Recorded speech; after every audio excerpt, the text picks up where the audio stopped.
So there's a couple of things I want to talk about here, okay? I do all my notes and I do them on my desk, and some of the things I want to consider, or that I want you to consider as the investor, is I want you to think about what moves you're going to be making here. Because remember, there's going to be inventory. So when you buy this house, right, this is your house, that becomes a hub and spoke. Hub and spoke for what, right? This is the hub. Here are the spokes. What are things we need to consider, right?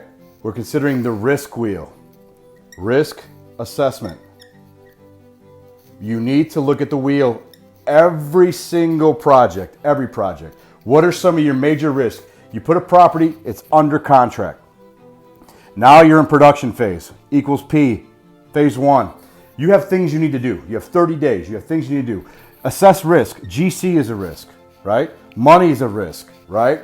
Weather is a risk, right? Schedule is a risk, right? But what other risks are there, right? Partnerships, geography, budgets, CP's critical path, right? And if you keep going, you're dialing it down. So this is at the top level, the cerebral level. Then you have another level of risks, right? You're trying to go deep in this target to figure out what is going to kill this deal. It's not the fact that the contract that you bought right, you probably bought it right.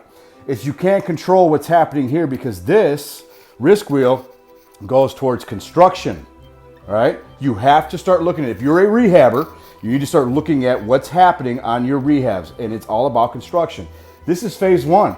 Without assessing the risks and addressing them, you literally have to dissect the GC. You have to look at that money and make sure you know what you're doing. The whole geography, the time of year, the weather, the budgets, the schedules, the critical path, right?